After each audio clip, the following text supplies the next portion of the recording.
Hello there everybody, it is me XFreezerBunny and welcome back to another Sims 4 speed build.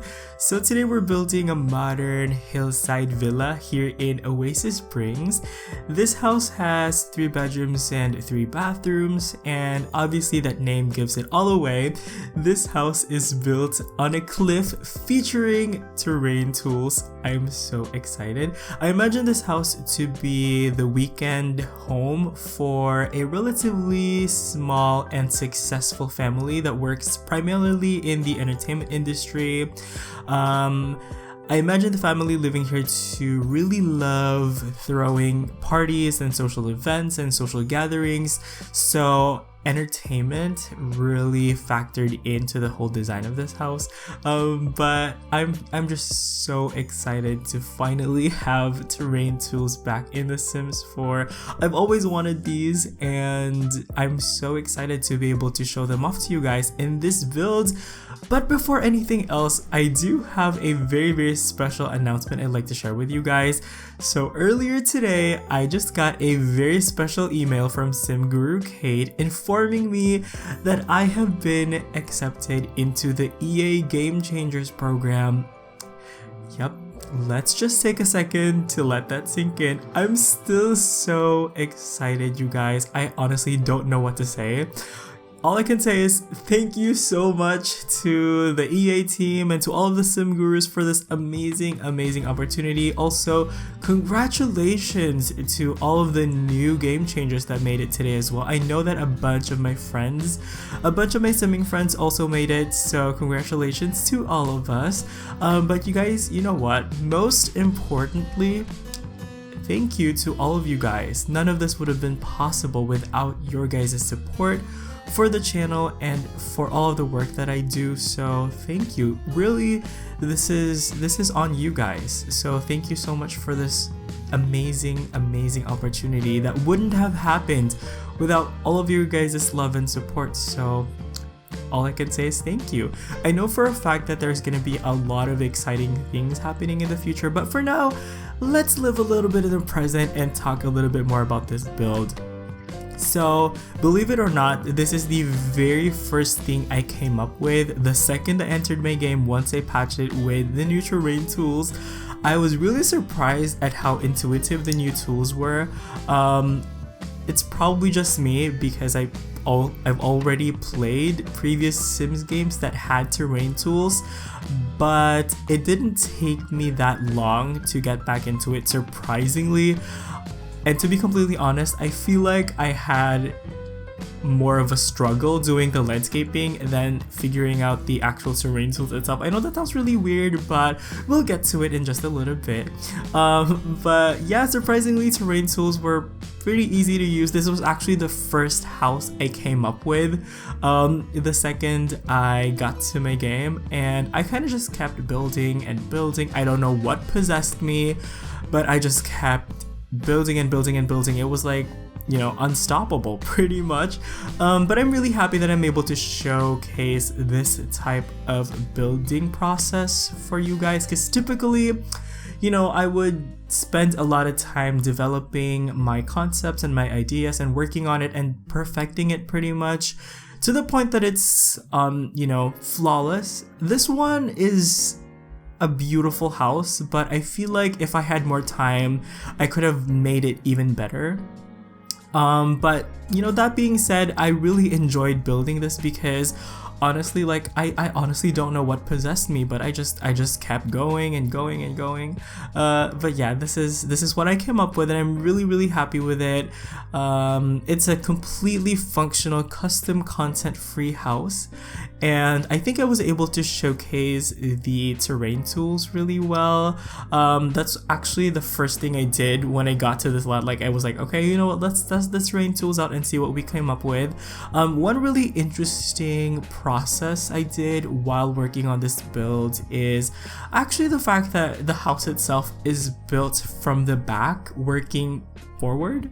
I know that sounds a little bit weird, but that's kind of like a different process from what I'm usually used to, because you would think that the nicest part of the house would be the front, right? But in this case, the front turned out a little bit plain and simple, and really all of the focus was reserved for this back part, which I will say is just so beautiful and so breathtaking. Like, basically, as I was building this, I was pretty much designing the shape of the house as I was working on the floor plan, which is another unusual thing that I did. But I think my main thought process behind that was I wanted all of the important rooms to have a view of this kind of like cliff area out back. So that's where that whole design process came from, I guess. I know that a lot of you guys really appreciate all of the technical talk and all of the whole design process that comes into the build, so hopefully you guys appreciated that little segment. But I'm really happy with this build. The shape is very futuristic because there's like a lot of diagonals and overhangs, which probably are a little bit impossible in real life, even though I think building technology today has, you know, grown so much that buildings like this are probably possible. But I mean, yeah, it's really exciting to do these kind of like gravity defiant builds. That is a reference from Wicked, by the way. Yeah, I have no shame. But yeah, basically, this house, it's just really modern, really minimalist. There's a lot of whites. There's really almost no color. Primarily, I went for a white and black color scheme, and then for the interiors, there are some touches of neutrals, but I feel like this build is completely devoid of color. But I think because of that, a lot of what's happening on the outside is easily brought inside because of, you know, the huge floor to ceiling windows and the overall simplicity of the build itself. I'm doing this little technique right here where I'm adding in this extra level just to add a little bit more dimension to the build. I'm adding this extra flat roof using shelves that came with Get to Work actually, and I thought that looked really good. I'm also adding in some solar panels just to make this place look a little bit more eco, and also those green roofs as well, I feel like make this whole build look a little bit more green. But I'm doing this little technique where I'm kind of like making these terraces on some parts of the house, because I've seen a lot of like cliff homes that have this terrace landscaping terrain manipulation area. So I wanted to incorporate that because I feel like that just makes things more realistic looking. Yeah, anyway, we're now working on the interior actually, so it took me a while to actually work on the outside. You guys don't know how much footage I had to cut out. I think it took me 6 to 7 hours just to do this build. That doesn't even include me editing the video, filming everything else like the house tour and recording the commentary. So yeah, this would easily be like a 10-hour work load for me. Yeah, it's crazy. Like this week is like probably like one of the busiest weeks when it comes to The Sims for me personally. Not only did we got that big huge patch earlier this week that added terrain tools and that new career, the style influencer, we're also getting Get Famous in a couple of days, probably tomorrow for me. I don't know when you guys are gonna watch this, but probably when you watch this, Get Famous is already out. So oh my gosh, that is so exciting. I'm so excited to check out all the new items. And also, I just became a game changer, which is just crazy. I'm like pinching myself. I'm actually pinching myself right now. But yeah, I'm so excited, and I'm just filled with gratitude, and I'm so overjoyed. Like I am. Anyway, we're now working on this living room area, which I love this high ceiling type setup right here. Overall, the interior is kind of like this open floor plan, huge spaces for entertainment. I definitely see like some really posh, you know, dinners happening here, or like some social gatherings and stuff like that. So the living area is very simple. It's very formal. There's a lot of symmetry. You guys will see like a lot of symmetrical compositions, I guess, with a lot of the decorative items, like some of the paintings and some of the sculpture are arranged in a very symmetrical way, because I felt like that made everything look a little bit more formal. And we are basically putting in these high ceiling details with some chandeliers. I love these modern black chandeliers. They're so chic, and I feel like they really bring together the whole space. So yes, and now we're working on the main dining room area, which I also imagine to double up as kind of like a conference / meeting room as well. This place has beautiful views of the mountainside outside, and I've been using a lot of these chairs recently. These chairs that came with City Living, I've been using them a lot. These are probably some of my favorite modern chairs. They just look so nice and so streamlined. I love the look of those chairs. So yeah, you guys can see some formality with all the symmetry I'm putting on these like sculptures and all the stuff. So yeah, I could definitely see this room hosting like a high level meeting with like CEOs or directors or producers for like a really big blockbuster feature film. Maybe they can have like some cocktails overlooking this mountain area. I'm just like, yes. Even though the color scheme for this build is really like muted, I think it still has a lot of personality to it. I think it still came across really chic and really stylish, and I think a lot of that is because of the artworks that I used.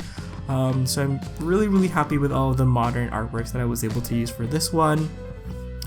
I think out of all of the rooms, the kitchen is probably the most cluttered one, even though it really doesn't have a lot of clutter.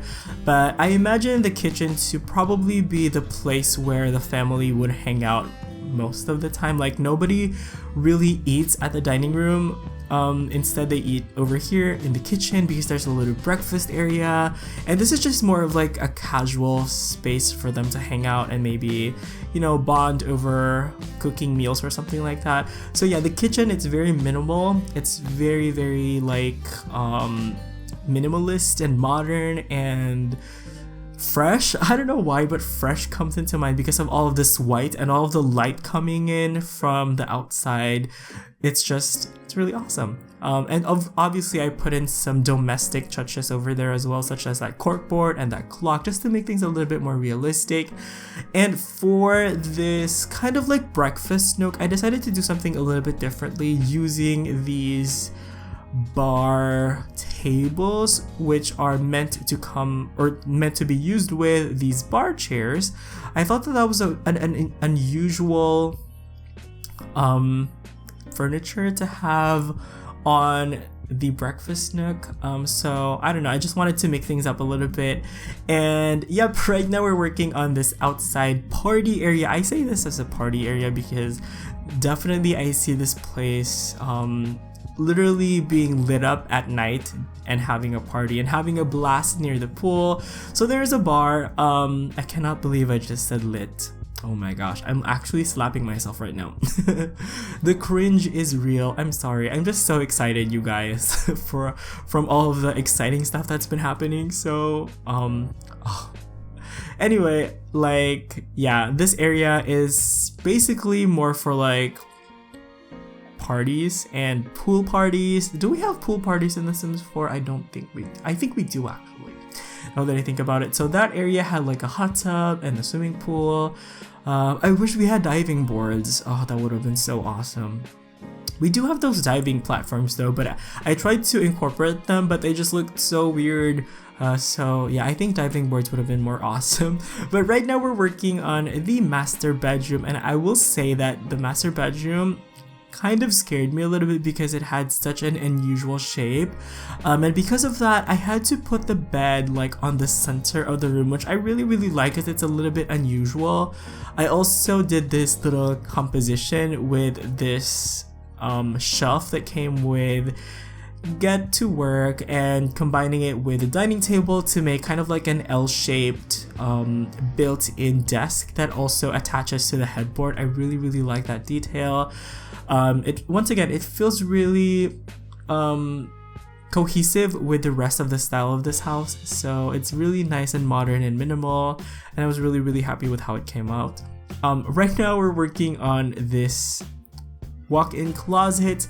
Once again, I feel like having walk-in closets in any home is just major glamour factor, so I'm putting in just this open closet type thing. I also discovered those new closet and mirror that came with a recent patch for the style influencer career, so that's really interesting, but I ended up using some stuff that we've already had in game because I felt like that kind of matched the style I was going for a little bit more, and I'm just adding in these nice little shelf details to make things a little bit more realistic looking. So I was really happy with this walk-in closet. So yeah, that's pretty cool. I'm so excited to get all the new stuff from Get Famous because if I remember correctly, they had like some styling platforms and like some makeup, makeup tables or like something. So that's pretty exciting for me. I cannot wait to get my hands on Get Famous later tonight, actually is when I'm gonna be getting it. So yeah, anyway, working on this master bathroom, I just kept it really simple and minimalist as much as I can. Most of the furniture I used here, or most of the plumbing fixtures I used here, are from Fitness Stuff. Get Fitness. From Fitness Stuff. I felt like they had this really modern look to them that I really liked. Truth be told, I feel like I could have probably done a better job at this bathroom, but all things considered, I'm still really happy with how it all came together because it's just a little bit of a tough shape to design with. And yeah, this right here is a little gym area. Nothing too crazy, just some fitness space for, the family to stay in shape and to care about their health. I don't even know. But yeah, I really wanted to have a gym because I feel like that would be so natural to have in like a house in California or something like that. So yeah. Anyway, right now we're working on this teen bedroom, so it's predominantly black and white, but there are touches of purple, which I love that purple game console and this purple ombre wallpaper behind the bed. It's just so youthful and fresh. So yeah, I really like that. It gave so much personality to the room. Even though the room is a little bit small, I feel like this room still came out really nice and it had a lot of personality. Whoever stays here is definitely into Harry Potter, and they also really like collecting these, like, I imagine these to be collectibles from, like, I don't know, one of those like slot machines. Yeah, I know someone who's like obsessed with those, and like, I don't know, they're just so obsessed with those. They waste so much money on those like slot machines or whatever. But yeah, I imagine those things on the shelves to be like those like limited edition toy collectibles. And this area right here, it's kind of like an outdoor lounge area. It's kind of like a living room on the outdoors, so you guys can pretty much entertain here, I guess. There's the day bed, so you can have like a romantic stargazing session with your significant other. So there is this day bed. This technique, by the way, I got from my good friend Hey Harrie. And then I have this little kind of like living setup right here with a fireplace that's actually a coffee table. I don't know if that fireplace actually warms the sim up. That would be really interesting. But just to add a little bit more activity to this area, I threw in like this yoga mat. So yeah, I think that would be a really good place to actually meditate. And now we are finally done working on the interior. I didn't include the footage of me working on the guest bedroom because I felt like that was a little bit too insignificant because it's just really simple and basic. But right now we're actually working on a little bit more terrain manipulation and also some terrain painting as well, which I did enjoy. Overall, I am really happy with how the terrain manipulation on this came together. I know that terraforming can be really tough. I know that it was kind of, you know, really tricky to get things to look right, but I think overall with just a little patience, it came together really well. Now let's move on to probably the most challenging part of this build for me, which actually was the landscaping, believe it or not. The thing is, I wanted to go for more of like a naturalistic landscaping because like a lot of the cliff houses I've seen from the reference images that I've been looking at, a lot of them had like this naturalistic landscaping. I tried to recreate that in a way that was as realistic as I can. So I think overall the effect came together really nicely. I only wish that I could have put more plant varieties. I wanted to put in some trees. Like I tried really hard to make the trees work, but they just didn't work out for me for some strange reason. They just did not look right. So I ended up mostly using these succulents for the back part of this house. I was able to incorporate some trees over in front though, so that was a little bit of a consolation. But overall, I'm really happy with the landscaping because it looks really natural. You know, it works really well with the build. Like it's really cohesive with the actual structure of the house itself. So, you know, I couldn't really ask for more. Yeah, it's just, I wish I could have incorporated more plant varieties, but that being said, I'm really happy with how that landscaping came together. Anyway, this right here is supposed to be a driveway. Unfortunately, because of the whole terrain manipulation thing, I wasn't able to connect the floor tiles to the actual road because this house was built on a slope. So instead, I kind of like tried to pull kind of like this winding driveway that I do see a lot of celebrity homes have. So there's a winding driveway. And then over here, we're just, you know, plotting out where the planter beds are gonna be. There's gonna be a magic cut here where you guys will see that all of the landscaping magically appears out of nowhere. No, the power of video editing. I had to cut those out because those were like those took me like way too much time. So yep, finishing touches are these cars right here and this little fountain area over here in front. But I think that's actually pretty much it for this build. Hopefully you guys enjoyed it, and if you did, please don't forget to help support the channel by sharing the video, subscribing, leaving a like and a comment as well is very much appreciated. So thank you guys so much for watching. You all have an awesome day. Enjoy the rest of the video and I'll see you guys next time. Bye bye.